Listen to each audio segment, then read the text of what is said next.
Okay, I'm just gonna walk you through the difference between these two buffers really quick. We have a rotary buffer and we have a DA buffer. So the main difference between the two is how they spin. So this is a random orbital. It's a dual action. So notice I'm gonna press it. It's not spinning in a perfect circle. Notice this is not moving, but the pad in reference to where it attaches staying the same.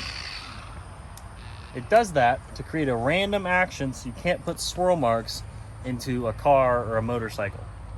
Now, the issue with that is it doesn't have as much power as a rotary buffer. So a rotary buffer has a direct spindle, so it's flat.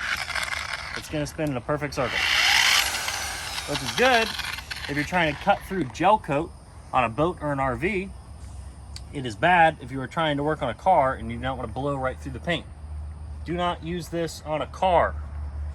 Just don't. This is what you want to use on a car. Boat, RV, car.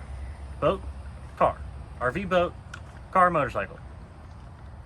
Wool pad. Almost always use a wool pad on these. You can use a foam pad, but you always want to use a wool pad when you're working on gel coat.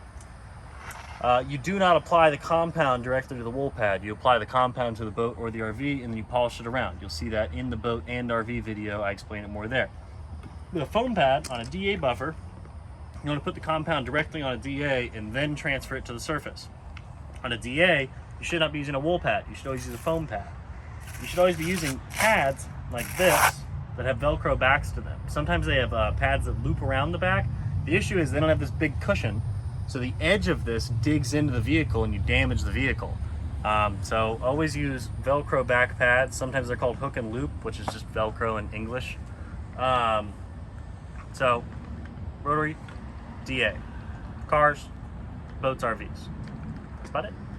Okay, so we're talking about cleaning wool pads really quick. You want to leave it attached to the rotary buffer. You want to make sure it's positioned evenly. You need a spur tool to do it. I always sit down when I do it so I can just rest it on my lap. Put it at the lowest setting. On this, it's a 1. Lean it over like this.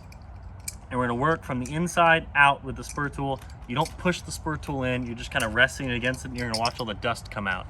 If you see a crazy amount of dust coming out, you might be pushing too hard or you might have the speed too high. Make sure lowest setting, not pushing hard. A lot of what that dust you're seeing come off is wool.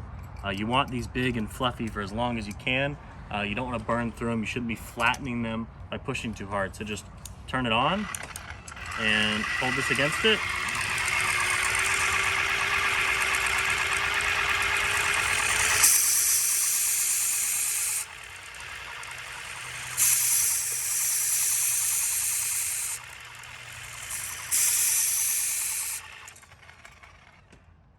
And that's it. Brand new pad, ready to go. It'll still be a little discolored because the boat we just did was blue. But that's all you want. You want it fluffy like this. You shouldn't be using so much compound that it's caking it. If that's what's happening, you see a lot of compound coming off, you're using too much. Don't ever apply the compound directly to the pad. You'll ruin it. These pads are like 15 bucks a piece. I think the cheapest you can get them anywhere is like 12 bucks a piece. But you should be able to do 4, 5, 6, 7, 8 boats out of them.